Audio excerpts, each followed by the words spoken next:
Welcome to Muddy River News this week. I'm Bob Gough. My guests today are Chuck Bevelheimer and Jason Parrott of the City of Quincy, and we're going to talk a little bit about how you can and can't spend grant money and what you do, what's going to happen with the Riverfront, if anything. So welcome, gentlemen.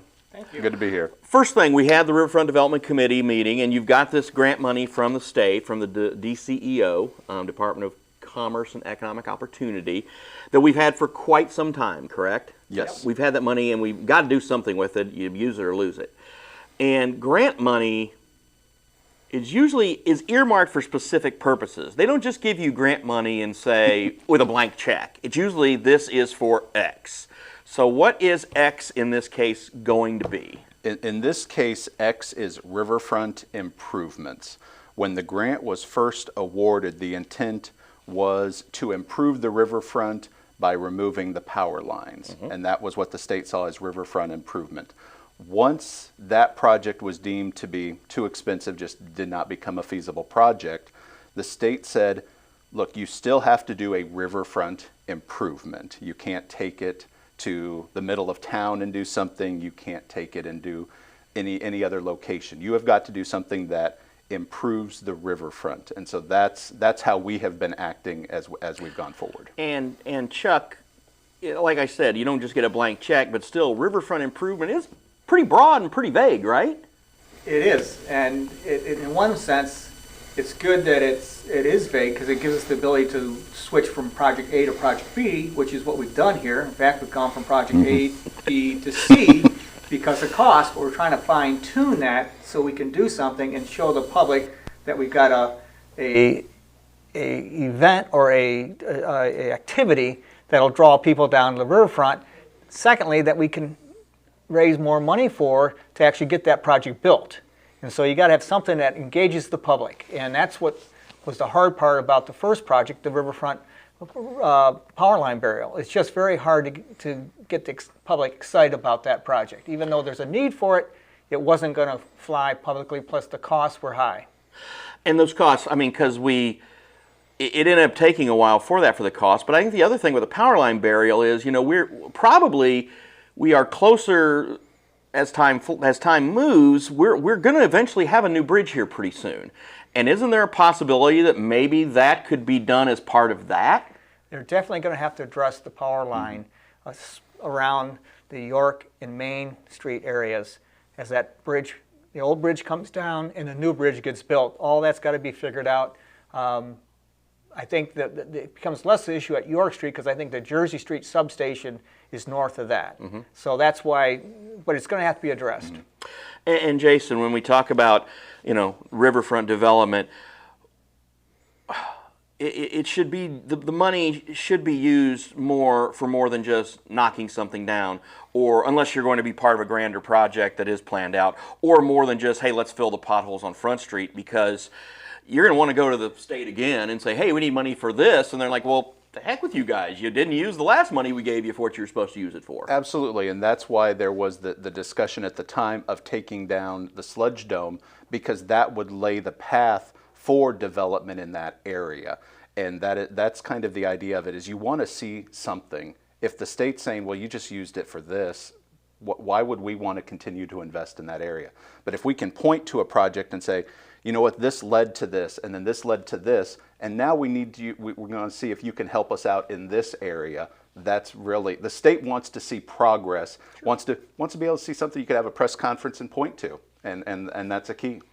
And when you look at this beautiful dome here, anyway, I said if you just took the top off and froze it here, it could be a little hockey, a little ice rink or whatever. But my idea is that's not apparently going to work. So, but when you look at that and what we're trying to accomplish, and again, that's you still got to pay to get this done. So now where's that money going to come from? Has that been decided yet? Yeah, that money has been, there is money set aside in, basically from the water fees, would be used to tear that property down. That was the original plan before the idea of using the grant ever came in. It was going to be however the water fund is designated, that was going to be the money to use for that. When the grant discussion came in, the idea was, well, we can utilize the grant money there, take it down. But again, We have just mentioned these things to the state. The state still has to sign off on any type of use of this money. They could come back and say, no, that we don't see that as. Basically, the grant managers have said, I can see where you're saying that's improvement, but until the state actually signs off on it, you just never know where they're going to come down. So now, Chuck, this money's here, and the committee, you know, you've been trying to guide the committee and talk to them about, or give them some options, I guess I should say. Apparently, splash pad became bad words, so now we're doing interactive play area. What is that? Well, I think the concept, after looking at what other communities have done with these interactive play areas, they include water features so that a kid doesn't always have to play in the water. They could also be playing on a playground.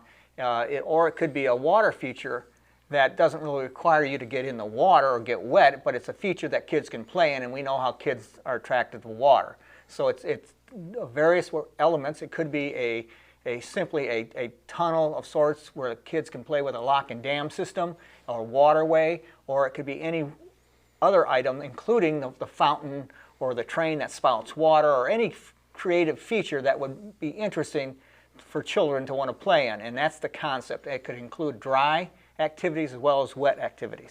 And I know when the Park District put in did the redesign in the new fountain, they made it so they did not want kids or people to be in that, because I remember the old fountain was a big thing where, you know, you'd have your senior pictures or whatever, and kids would jump in the fountain at the end and do all kinds of cool stuff, and they're kind of against, they didn't really want that with this one, but perhaps something, you know, we can have something like that down the road. So, and Chuck, you've been the city planner in Quincy for a minute or two.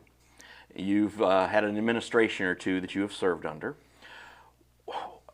I want you to kind of talk about the Riverfront and how it has just always been this, boy, wouldn't it be great, and we really just have never gotten any traction. Kind of talk about why we haven't gotten that traction.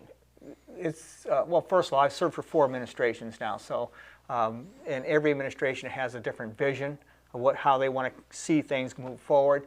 It really, in my tenure with the city, it started off with Joe Bonasinger and his desire to see the bridge lit. And at the time, we thought that was a pipe dream. But as we worked through from a staffing level, and we worked with IDOT, and they decided that they were going to reclad the strands on the bridge from black to white, and oh, by the way, we can make that reflective.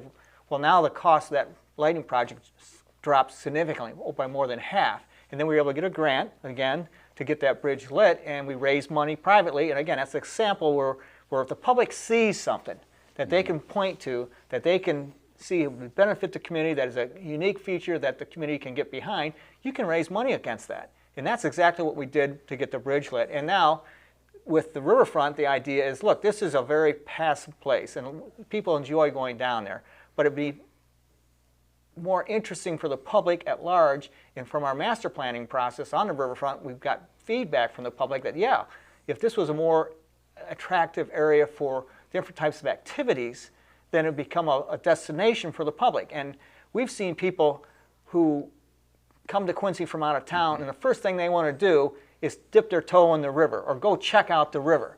And what I think we need to work on that. We need to engage the public and figure out what we can do to make that place a more attractive place, a more active place, and a more dynamic place to make the public want to go down there for different types of events, activities, to interpretive centers. The opportunities are endless on what we could do with that. But all of it obviously costs money. Yeah. And it's trying to light that wick to get it going so that we can see more activity.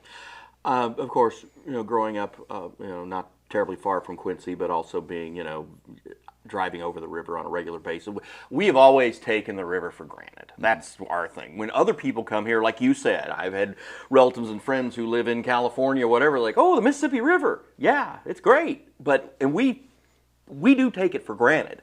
And so you have to come up with a way to make it where people are excited about the river again. But the other obstacle that you have is the fact that it's not the city property.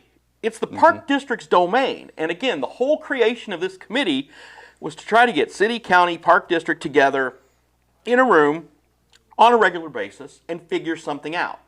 But in the end, the bottom line is it is the Park District's property, and of course you also have to deal with the Corps of Engineers, but you've got, it's not where somebody can just say, thy will be done. Correct.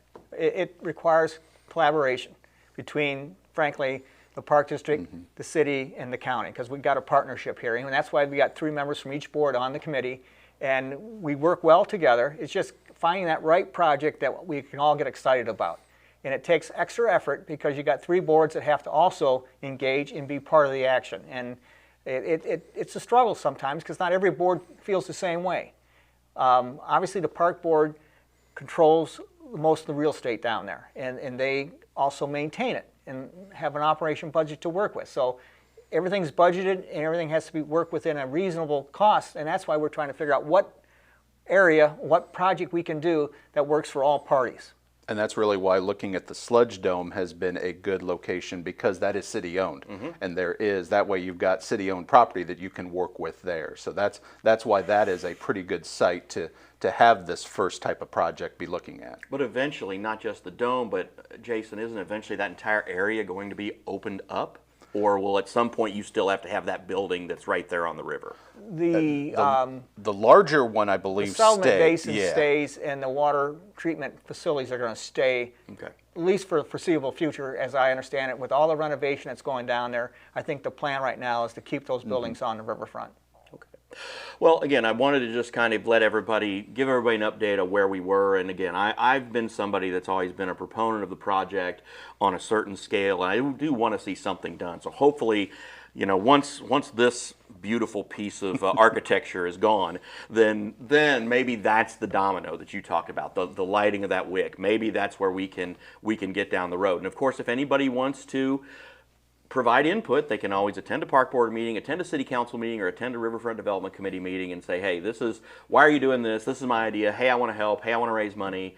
You know, it's like the possibilities are endless, but somebody has to really kind of take the reins and drive this thing. And I know that's what the committee's trying to do, but it seems like it's kind of ends up being 1 step forward, 2 steps back. But hopefully this could be a catalyst. And I think you have to give the Riverfront Development board some credit, because they started from scratch here.